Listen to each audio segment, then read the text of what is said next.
Welcome students, Bismillahirrahmanirrahim. How are you all? Our today's topic is the title of Pride and Prejudice by Jane Austen. Jane Austen ने ये novel लिखा है pride and प्रेजुडियूस। तो उसने इसका novel का जो नाम था वो प्राइड एंड प्रेजुडियूस ही क्यों चूज़ किया, वो रीज़न, वो आर्गूमेंट्स हम इस क्वेश्चन में देंगे।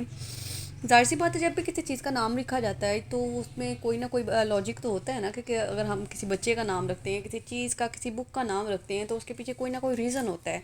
तो वही रीज़न आज हम इस क्वेश्चन में डिस्कस करेंगे। स्टार्ट करते हैं। Jane Austen road this novel when she was बेयरली 21 कि जेन ऑस्टन ने ये नावल तब लिखा था जब उसकी अपनी उम्र जो थी तकरीबन 21 साल थी। This novel was first written under the title first impression. First impression यानी जो होता है ना कि हमने सुना हुआ ना कि first impression is the last impression. तो उसने भी यही बात सुन के जो था नई नावल लिखा था कि फर्स्ट इंप्रेशन क्या काफ़ी होता है, कि वही सब कुछ होता है, क्या उससे अल्टरनेट जो है कुछ नहीं हो सकता। First impression is one of the key phrase in the terminology of sentimental fiction. Jane Austen agreed that first impression are of paramount importance. अब जेन ऑस्टन भी इस बात पे एग्री तो करती थी कि फर्स्ट इंप्रेशन जो होता है ना उसकी बड़ी अहमियत होती है, but she wanted to show that they could be negative and critical, not analysis, not always positive. लेकिन वो ये बताना चाहती थी कि फर्स्ट इंप्रेशन हमेशा अच्छा ही नहीं होता, वो नेगेटिव भी हो सकता है, पॉजिटिव भी होना उसका लाजमी नहीं होता। And sympathetic as usually happens in the first counter of the hero and heroine of a romantic novel. मतलब अगर आप कोई भी रोमांटिक नावल पढ़ रहे हो ना, या रोमांटिक कोई ड्रामा या मूवी देख रहे हो, तो उसमें ये होता है कि जो हीरो या हीरोइन होते हैं ना, वो स्टार्ट में एक दूसरे को जो है उनके सामने उनकी नेगेटिव जो करेक्टरिस्टिक्स होती है ना वो आती है, नेगेटिव ट्रेट्स आती हैं। मतलब उनको उनके बुरे पहलू जो होते हैं पहले पता चलते हैं, लेकिन ग्रेजुअली जब वो एक दूसरे के क्लोज होते हैं, एक दूसरे को जानते हैं, तो तब जाके पता चलता है कि वो लोग अच्छे इंसान थे। तो यही सीन जो था हमें पता है कि स्टोरी में एलिजाबेथ और डार्सी के जो करेक्टर हैं वो पहले एक दूसरे को जो है नापसंद करते हैं, लेकिन बाद में आहिस्ता आहिस्ता वो एक दूसरे के क्लोज हो जाते हैं, और एंड में उसका जो उनका जो रिलेशनशिप है वो शादी तक जो उनकी बात है वो पहुंच जाती है। But in this novel the protagonist instead of loving each other starts hating each other. कि इस नावल में क्या होता है कि प्रोटोगनिस्ट भी ऐसे ही करते हैं कि वो एक दूसरे को मोहब्बत करने के बजाय एक दूसरे से नफरत करना शुरू कर देते हैं। Thus the novel describes how these first impression are first confirmed and later inverted. तो ये नावल हमें ये बताना चाहता है कि किस तरह से फर्स्ट इंप्रेशन जो है पहले कुछ और तासुरात देते हैं, लेकिन बाद में वो चेंज हो जाते हैं। However, the title was a little dropped in preference to a more appropriate literary and sophisticated title, Pride and Prejudice. अब उसने ये टाइटल क्यों चूज किया? The latter title was suggested by some sentence at the end of Fanny Burry's Caeslia. अब फैनी बरी सिजलिया जो थी ना वो उसको बहुत पसंद थी, उसने उसके नावल को स्टडी किया जेन ऑस्टन ने। On the last page of Cecilia there occurs in a sentence. तो वहाँ पे एक सेंटेंस उसने पढ़ा था, the whole of this misfortune has been the result of pride and prejudice. और उसने जो है वही सोच के जो है ना उसका अपने नावल का नाम प्राइड एंड प्रेजुडिस रख लिया। Jane Austen who had a great admiration for miss Burney's novel. उसको मिस बर्नेज के नावल जो थे ना वो बहुत अच्छे लगते थे। वो एक दफ़ा बस उसको नावल पढ़ रही थी, उसके लास्ट पेज पे जो है उसे एक जो है फ्रेज अच्छी लगी और उसने वो चूज़ कर लिया अपने नावल के लिए। Felt the relevance of pride and prejudice for her own story and decided to adopt it as a title. क्योंकि वो नावल उस टाइम में लिख रही थी तो उसे लगा कि जो स्टोरी वो लिख रही है ना उस स्टोरी के लिए ये वाला जो टाइटल है वो सूटेबल रहेगा, तो उसने उसका नाम ये रख लिया। In this novel first impression does play an important part. अब इस प्ले में जो फर्स्ट इंप्रेशन है वो बहुत अहम रोल प्ले करता है। Elizabeth is misled in her judgment and estimate of both Darcy and Wickham. अब क्या है कि एलिजाबेथ जो है ना वो स्टार्ट से ही उसको जो है मिसअंडरस्टैंडिंग हो जाती है। वो डार्सी को जो कि एक अच्छा इंसान होता है गलत समझती है, और जो विकम जो कि एक डिसीवर होता है, एक धोखेबाज होता है, उसको अच्छा समझ रही होती है। Her regard and sympathy for the latter and hostility and prejudice against the former are due to first impression. लेकिन बाद में क्या होता है कि वक्त के साथ साथ जैसे उसको सारी चीज़ें समझ आने लगती हैं तो उसके जो प्रेजुडिस होते हैं वो क्लियर हो जाते हैं। But if study the novel deeply and more seriously, लेकिन अगर हम इस नावल को बहुत ही ध्यान से पढ़ें, बहुत सीरियस होकर पढ़ें, we can easily see that the title pride and prejudice is more apt and more befitting to it. तो हमें पता चलता है कि ये जो नावल उसका नाम उसने चूज़ किया था ना जेन ऑस्टन ने, इसके लिए बिल्कुल सूटेबल है, बिल्कुल मुनासिब है। The first impression which the character get of each other take up only the first few chapters. लेकिन क्या है कि इसके जो नावल के कुछ स्टार्टिंग चैप्टर्स हैं ना वो फर्स्ट इंप्रेशन के बारे में है। The novel is more about pride of Darcy. लेकिन मेनली ये जो नावल है ना डार्सी के प्राइड के बारे में है, एंड प्रेजुडिस ऑफ एलिजाबेथ और एलिजाबेथ के तासुबात के बारे में है, and the change of attitude in Darcy and Elizabeth correction of first impression. लेकिन क्या है कि बाद में उनके जो पॉइंट ऑफ व्यू हैं वो चेंज हो जाते हैं, एक दूसरे के साथ उनके रवैये जो हैं वो चेंज हो जाते हैं, और एक दूसरे से वो मोहब्बत करने लगते हैं। At a superficial level Darcy embodies pride कि स्टार्ट में क्या होता है कि डार्सी जो है ना वो थोड़ा सा मगरूर होता है, he is possessed by a family pride, कि उसको ऐसा लगता है कि मेरा जो ताल्लुक है ना बहुत ही इलीट क्लास फैमिली से, वेल रेप्यूटेड फैमिली से है, तो मुझे तो गरूर, मुझ पर गरूर जचता है। There is no doubt that he is a proud man, इस बात में कोई शक नहीं है कि वो एक मगरूर आदमी ही था।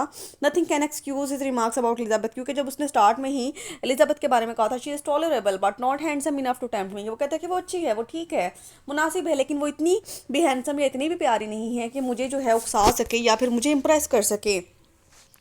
Thus, his first appearance is appallingly insolent, and we tend to agree that he fancied himself very great. तो हम इस बात पे एग्री करते हैं कि यानी वाकई ही जो था डार्सी जो था वो प्राउड करेक्टर था, उसमें जो था गुरूर पाया जाता था।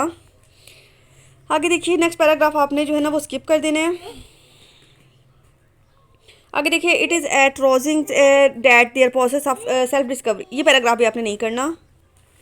नेक्स्ट पेज पे आ जाएं। By writing the letter Darcy humbles himself and Elizabeth begins to realise Darcy's good qualities. अब क्या है कि डार्सी की जो गुड क्वालिटीज़ होती है ना वो एलिजाबेथ को आहिस्ता आहिस्ता पता चलने लगते हैं। This connection Elizabeth visit to Pemberley is important, कि वो प्रॉम्बले का जो उसने विजिट किया होता है ना वो उसके लिए अच्छा साबित हो जाता है, क्योंकि उसकी वजह से उसके सारे तासुबात जो हैं वो क्लियर होना शुरू हो जाते हैं और उसकी सारी मिसअंडरस्टैंडिंग दूर हो जाती हैं। In this connection, Elizabeth's visit to Pembrey is important. The housekeeper's testimony at Pembrey reveals to the Elizabeth that Darcy's austerity of a manner stems partly from shyness. अब क्या है कि वहाँ के जो हाउस कीपर होता है ना, जो गार्ड होता है ना, वो भी इसको गवाही देता है कि डार्सी जो है ना एक अच्छा आदमी है, बहुत ही वेल मैनर्ड पर्सन है। Later the Lydia Wickham episode finally correct सारे प्रेजुडिस, लेकिन बाद में जब लीडिया और विकम वाला सीन होता है ना वो तो उसके सारे तासुबात को बिल्कुल धो के रख देता है, क्योंकि जब उसको पता चलता है कि जो डार्सी ने उसको विकम के बारे में बताया था वो बिल्कुल सही बताया था, क्योंकि वो उसकी बहन को भगा के ले जाता है।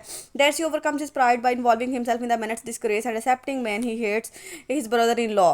अब क्या है कि वो अपने ब्रदर इन लॉ जिससे नफरत करता है उससे भी मोहब्बत करने लग जाता है, और उसको जो है पता चल जाता है कि मिस बेनेट फैमिली जो है ना वो कितनी अच्छी है। This overwhelms Elizabeth and cures her of initial prejudice against him. इस तरह से उनके जो तासुबात होते हैं एलिजाबेथ के वो भी क्लियर होने शुरू हो जाते हैं। She begins recognising that Darcy was the man who in disposition and talent would most suit her. तो तब जाके उसको ये रियलाइज़ होता है एलिजाबेथ को कि डार्सी ही वो परफेक्ट पर्सन है जो कि उसके लिए सूटेबल है, उसके लिए बिल्कुल परफेक्ट मैच है। Lady Catherine's interference in marriage between the two helps her to see the things in their true perspective. फिर लेडी कैथरीन डिबोरो जो होती है ना वो भी थोड़ा सा इंटरफेरेंस करती हैं, उनको उनकी शादी में रुकावट बनने की कोशिश करती हैं। तो ये चीज़ें जब किसी चीज़ में रुकावट आ जाती है ना फिर उसको हासिल करने की जो क्यूरियोसिटी होती है ना वो और बढ़ जाती है। तो ये चीज़ भी बहुत वाइटल रोल प्ले करती है उनकी शादी में। The change helps them unite in marriage, the marriage based on love and balance judgment and there for good. अब क्या है कि ये जो चेंज होता है ना वो उनके लिए पॉजिटिव वे में साबित होता है, उनकी शादी हो जाती है वो जो है ना एक अच्छी शादी साबित होती है, क्योंकि उनकी शादी की कोई लस्टफुल मैरिज नहीं होती, ना ही कोई फर्स्ट साइट लव होता है, बल्कि उन्होंने एक दूसरे को अच्छी तरह से जज किया होता है, एक दूसरे को समझा होता है, तब जाके शादी करते हैं। आगे देखिए Thus, the novel traces the relationship between Darcy and Elizabeth hindered by the pride of Darcy and the prejudice of Elizabeth। तो हमें ये पता चलता है कि ये नावल जो है ना डार्सी और एलिजाबेथ के रिलेशन के बारे में है, जो कि डार्सी जो के गरूर में मुब्तला था और जो एलिजाबेथ थी प्रेजुडिस में मुब्तला थी। Pride leads to the prejudice and prejudice invites pride. अब ये दोनों जो है ना एक ही दूसरे का पार्ट होते हैं। प्राइड जिसमें होता है वो प्रेजुडिस को लीड करता है, और जो जिसमें जो प्रेजुडिस होता है ना वो प्राइड को इनवाइट करता है। In fact both Darcy and Elizabeth are proud as well as prejudice. अब हम ये कह सकते हैं कि दोनों में प्राउड भी था, प्रेजुडिस भी था। Elizabeth prejudice stems from her bounded pride, the humiliating and proud attitude of Darcy at the ball। ये लाइन स्किप कर दें, आगे देखिए। She says I could easily forgive his pride if he had not mortified mine।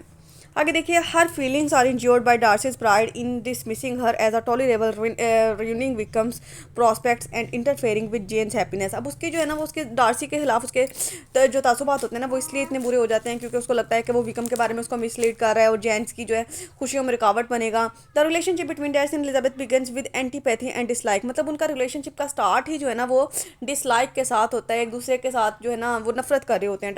The title pride and prejudice is thus very apt and points to the theme of the novel, कि ये जो novel का theme title उसने choose किया ना बिल्कुल उसके theme के अकॉर्डिंग है। The novel goes beyond a मियर statement of first impression and explores in depth the abstract qualities of pride and prejudice. क्योंकि उस पूरे नावल में ही प्राइड और प्रेजुडिस की जितनी भी क्वालिटीज़ हैं, जितनी भी ट्रेड्स हैं, सारी चीज़ें बयान की गई हैं। How they grow and how they can be overcome, कि किस तरह से प्राइड एंड प्रेजुडिस जो है वो बढ़ते हैं और किस तरह से इनको काबू में लाया जा सकता है या कम किया जा सकता है। आई होप सो कि आपको बहुत अच्छे से समझ आ गया टॉपिक। कोई भी कन्फ्यूजन हो तो आप मुझसे पूछ सकते हैं। अल्लाह हाफिज़।